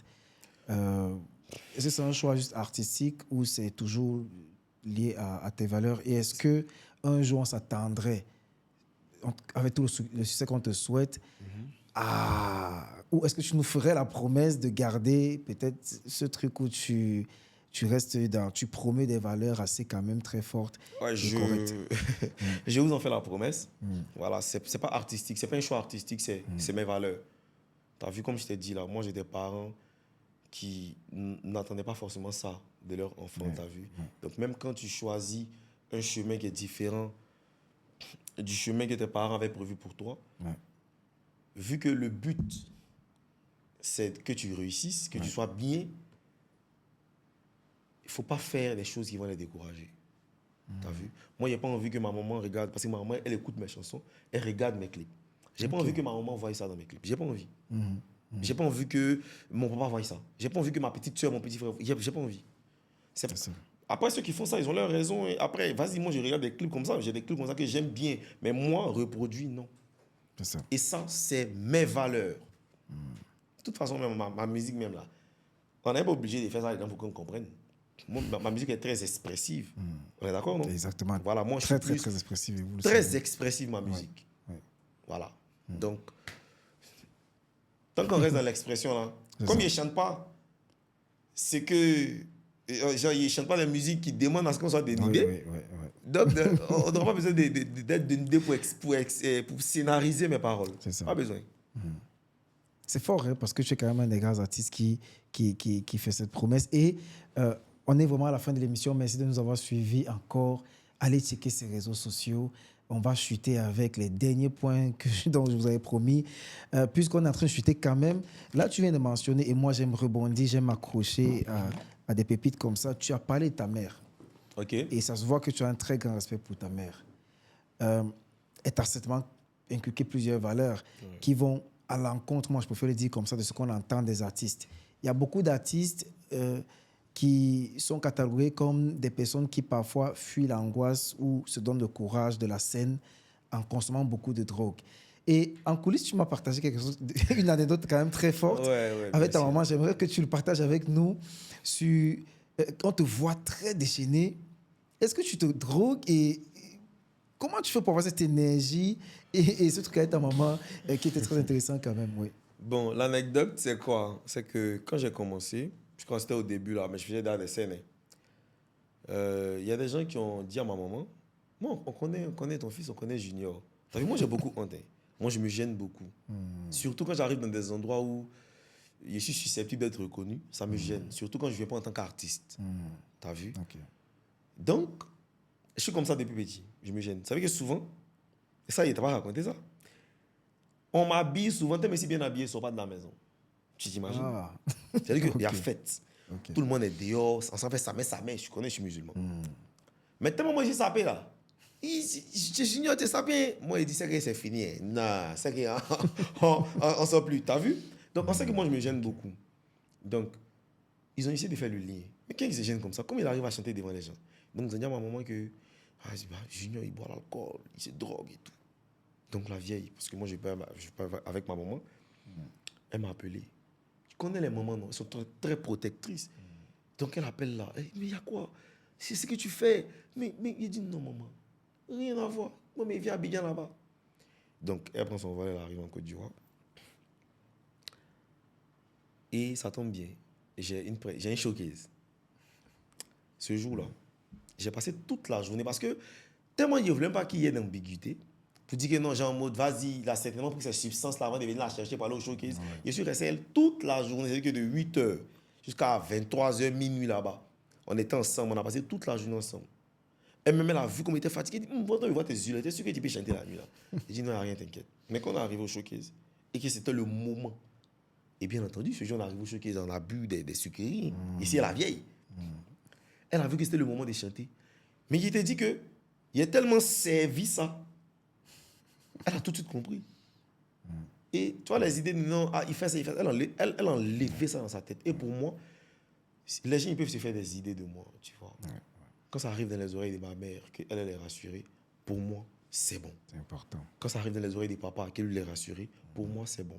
Il n'y a pas que la vieille. Il y a le vieux aussi qu'il fallait rassurer, tu vois. Et je le disais tantôt, moi, la seule chose extravagante que j'ai faite depuis que je chante, c'est Matinji. C'est ça. Et même ça encore, quand je l'ai fait là, il fait au moins peut-être 3 mois pour qu'il ne partait pas à la maison familiale. Parce qu'il me disait, il est parti dire quoi là-bas? Ils me voient chanter, ils savent que je chante, mais il dit quoi? Tout le monde là, c'était noir, c'est moi, il vient tête blanche, c'est quoi? T'as vu? Mais petit à petit, j'ai réussi à faire intégrer ça dans leur tête, t'as vu? Donc la vieille elle a compris que non, c'était pas ça. Moi, dès que j'ai le micro dans ma main, micro là, c'est comme vous chantez là. C'est pour ça qu'il me plaignait tout à l'heure. Il dit que non, quand c'est en prestation, on ne donne pas le micro, ça ne me plaît pas. T'as vu? Moi, je ne sais pas danser. Je le dis haut et fort. Moi, je ne sais pas danser. Moi, il chante. Quand il y a le micro dans ma main, là, c'est un pouvoir. Je ne sais pas si tu comprends. Important. Ouais. Et moi, ça me rend différent. Donc, on peut être là comme ça, on est en train de discuter, toi et moi, tranquille.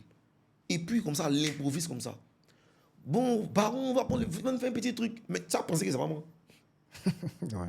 Et il peut être, ça va plus loin, il peut être en train de te raconter mes problèmes depuis le matin, il souffre. Il va me donner un micro là. Quand il a fini, tu as dit, Baron, mon nom qui t'a donné pour t'aider là, donne-moi, tu n'as pas de problème. Je suis comme ça. Ouais. Tu as vu, ça n'a rien à voir, les substances, ça n'a rien à voir. Tu vois, c'est pour ça que c'est un don de Dieu, tu vois. Après, bon, tu connais le don, ça se travaille et tout, mais c'est vraiment un don. Je suis comme ça. Donc l'énergie, ça ne vient pas de toutes ces choses qu'on peut imaginer là. Moi, mon énergie, ça vient de Mikoro. Dès qu'on te donne Mikoro là, Mikoro, ils comprennent. Dès qu'on met Mikoro là dans ma main là, non, oui, c'est inspiré avec ça. C'est comme ça que je suis. Ah, c'est super. Vous savez, ici aussi, on est là pour instruire, pour inspirer. S'il fallait que tu regardes cette caméra et que tu laisses un message à Baron 10 ans plus tard, qu'est-ce que tu lui dirais? Ah ouais. 10 ans plus tard, hein. C'est-à-dire qu'il doit te donner, il doit dire quelque chose aujourd'hui, mais qui est pour le Baron de 10 ans plus tard. 10 ans plus tard. En regardant cette caméra. Ok. Bon, là, c'est Junior qui parle, hein. Donc, il m'adresse à Baron. Il sait que tu vas voir cette vidéo, puis il sait que tu as longue vie, puis tu as fait long feu. Tu te rappelles de là où ça a commencé. Tu te rappelles de tout ce que tu t'es promis.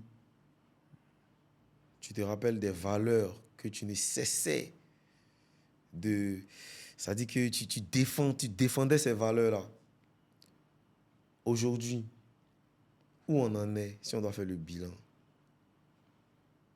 Parce que je sais que tu as réussi, hein, je sais que ça va, je sais que tout va bien chez toi, mais aujourd'hui, là, comment tu te sens? Est-ce que tu es fier de toi? Mettons tout ce qui est accomplissement matériel de côté. Toi-même, est-ce que tu es fier de toi?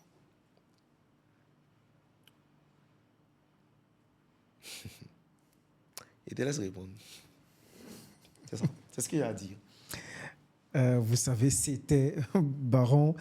Nous allons tout faire pour le recevoir pour une autre émission. Comme on le dit encore, si vous avez apprécié l'émission, n'hésitez pas à aller suivre ses réseaux sociaux, à lui donner de la force et surtout à consommer sa musique. Mohamed.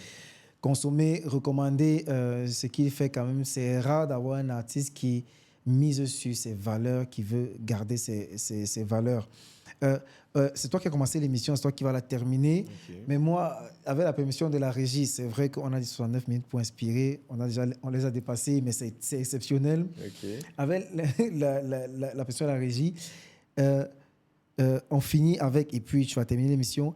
Quel est le pire commentaire, parce que tu es quand même très suivi sur les réseaux sociaux, quel est le pire commentaire que tu as pu recevoir sur les réseaux sociaux et qu'est-ce que cela a produit en toi aujourd'hui? J'ai une chanson là, un featuring. Le titre c'est Mago va me laisser. L'un de mes plus gros sons, hein. Un son qui a bien marché. Quand j'ai sorti le son, je crois, le 9e commentaire, t'as vu, je connais il connaît même le rang du commentaire, tellement que ça m'a choqué. Le gars, il est venu écrire en bas, je ne sais pas si c'est un gars, c'est une fille, je ne sais plus. C'est quoi cette merde là? Ça dit que moi, je sors mon clip, hein. Ici, il y a pratiquement peut-être 500 000 vues comme ça. Ils disent, non, pardon. Je venais de sortir le truc. Donc, c'était peut-être 50 000, un truc comme ça. C'est quoi cette merde-là? Je préfère écouter. Et puis, là, c'était un autre artiste. Un petit frère, moi. Vas-y, il n'y a pas petit frère dans le talent. Mais là, c'est un autre artiste. Franchement, ça m'a fait mal. Mais il n'a pas réagi. Hein. Il t'a dit non, quand il y a beaucoup mal, là, il m'éclipse. Je prends un moment avec le suprême et bon, ça va. Mais ça m'a fait mal. Il n'est pas pardonné même, mais il n'est pas oublié. Tu as vu qu'il est dit de commentaire. Voilà, c'est un peu ça. Et franchement, souvent, on fait face à ce genre de commentaires. Il n'y a pas que ça. Il y a d'autres commentaires même qu'il n'y a pas retenu, mais qui font très mal. Il y a des commentaires qui fouettent l'orgueil. Il y a des commentaires qui découragent. Il y a des commentaires, on fait la grosse tête, genre en mode, vas-y, on n'a pas envie. Mais ça fait mal. T'as vu? Et je profite de ta caméra pour dire. Ouais. Tu vois, le gouvernement ivoirien, ils ont lancé un concept, soyez responsables sur les réseaux. Honnêtement, moi je le dis et je le pense. Peut-être que nous, là, on a la chance de savoir gérer nos émotions, de savoir gérer cette pression-là, de savoir gérer ces mauvais commentaires-là. Mais il y a des gens, moi je connais des gens qui, aujourd'hui, là, ils sont addictifs à tout ce qui est substance, drogue, à cause des commentaires. Je connais des gens qui étaient à 2 doigts de se donner la mort parce que on les a tellement complexés en commentaire. Ça fait mal. Les gars, sciencez. Voilà. Peut-être que c'est vrai, c'est avec des machines que vous écrivez, mais c'est des humains qui lisent. C'est tout ce que j'ai à dire. C'est très important. Comme tu as touché ça, vraiment, quel conseil tu donnes aux parents aujourd'hui qui laissent les enfants avec des écrans à partir d'un certain âge? Qu'est-ce que tu dirais à ces parents-là, par exemple, qui donnent les écrans à des enfants à bas âge, par exemple? Tu sais, moi, je suis très pragmatique. Hein. Voilà, on est en 2025. On est pratiquement à une époque où l'informatique, là, c'est même plus un choix, c'est plus une direction, c'est une formalité. Tu as vu? Donc, comme je le disais tantôt, une fois qu'on parle du problème, l'étape suivante, c'est les solutions. Actuellement, là, dire aux parents, Jean, ne laissez pas vos enfants traîner sur Internet, c'est inutile. Ce qu'on doit faire, c'est de dire aux parents comment encadrer l'expérience de vos enfants sur Internet. Tu comprends, non? Honnêtement, c'est ce que moi j'ai à dire. Donc, peut-être qu'aujourd'hui, on ne va pas parler de ça. Oui. Voilà, mais honnêtement, on n'est plus dans non, arrache, non, n'arrache pas. Sans qu'à rester dans sa main. Mais encadre son expérience. Tu vois? C'est important, ouais. Encadre son expérience de suite. Il faut qu'il comprenne que sur Internet, là, il y a tout. Mais tout n'est pas nécessaire pour lui. Il ne faut pas lui arracher Internet. Moi, je sais que quand tu veux inculquer une valeur à un enfant et que tu procèdes, il y a beaucoup de façons de procéder, hein, mais il y a beaucoup de manières de faire comprendre les choses aux gens. Tu vois, la violence, là, ça ne règle pas, ça règle. Non. Tu vois, c'est comme moi. Moi, dans toutes mes relations, même en amitié, en affaires, business, partout. Moi, tu veux me faire comprendre quelque chose. Dès que tu parles fort, moi, tu m'as perdu. Important. Tu as vu? Même quand c'est moi qui n'ai pas raison. Hein. Ouais. Si tu veux me faire comprendre qu'il n'y a pas raison, il faut me parler doucement. Ok. Tu vois un peu? Parce que moi, je n'aime pas décevoir les gens qui me respectent. Donc, si tu me respectes en me parlant doucement, non, il y a t'écouter, il y a prendre mon temps pour t'écouter, pour analyser. Puis après, il m'excuse, je suis comme ça. Tu as vu? Donc, les enfants, on ne peut pas les empêcher, ça, on ne peut pas les enlever ça. Parce que même si tu les enlèves ça, peut-être que ton fils n'a pas. Son ami, il a. Peut-être que son ami, il n'a pas. C'est partout. Et puis, il y a aujourd'hui, là, moi, il me rappelle, comme le était dit là, c'est le Lego, on voulait. On voulait les voitures jouer pistolet. Là, là, il y avait tablette. Et c'est de mal en pire. C'est-à-dire que c'est plus les tablettes tout ensemble. Non, et maintenant, là, ils vont sur Internet, ils ont des comptes TikTok. C'est ça. Je ne sais pas si tu comprends le truc, en fait. C'est fou, ça, ouais. Tu vois? Et c'est pour ça que moi, aujourd'hui, j'ai dit merci à mes parents. Merci à Dieu surtout pour l'éducation que j'ai eue. Non seulement de par mes parents, mais de par la vie de tous les jours. Parce que moi, je sais qu'il y a des enfants qui me suivent. Donc, il y a des choses que je ne fais pas. C'est ça. Très important. C'est-à-dire, au-delà des non, ton papa n'a pas aimé, là. Non, moi, je sais qu'il y a des enfants qui me suivent. Donc, il y a des choses que je ne fais pas. Donc, encadrer l'expérience de vos enfants sur Internet sans toutefois les arracher ou bien les éloigner d'Internet. Parce qu'aujourd'hui, éloigner un enfant d'Internet, honnêtement, tu es en train de le détruire. Oui. Parce qu'on s'en va là. Sans Internet, on ne pourra plus rien faire. Aujourd'hui, là, ça rend beaucoup de parents, ils sont plus compétitifs parce qu'ils ne maîtrisent même pas Internet. C'est ça. On se comprend, non? Très bien. Bon. Vous voyez, j'ai poussé vraiment parce qu'on a dit il a fait tellement preuve de sagesse. Dès le début de l'émission, on ne connaissait pas ce côté de toi, conseiller. Moi, je te prêterai même un avenir de conférencier peut-être un jour. Parce que tu as ce truc où tu parles, tu parles, tu sais parler au cœur, tu sais conseiller. D'habitude, ce que nous, on prévoit quand on reçoit un artiste sur Inspire, c'est que cet artiste nous fasse un a cappella, mais ça, on ne va pas le faire parce que c'est commun. Avec lui, quand même, exceptionnellement, je te demanderai, si tu le veux bien, est-ce que tu peux fredonner le titre d'une chanson d'un artiste, toi, que tu aimes bien?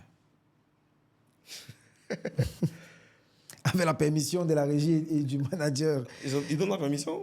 Ah, voilà. Ok, bon. Déjà, ces derniers temps-là, je ne passe pas une seule journée Ouais. sans écouter Kadi Doumbia. Ah, Ouais, Kadi Doumbia, c'est une artiste ivoirienne. C'est pas de ma génération, hein. Mais franchement, je l'aime bien. Même là, tout de suite, tu rentres dans ma playlist, là, c'est elle, j'écoute, tu vois. Il y a elle et... Tu as dit un, non? Moi, je vais aller plus loin. Il y a un autre aussi. C'est un Camerounais. ah. Il s'appelle La Chakala. Ah La oui, Chakala du ok. groupe Les Médecins de Oui, Medellín. oui, les T'as vu? médecins. Oui. Donc, pour Kadi Doumbia, la chanson que j'aime bien, le titre, c'est Fassa.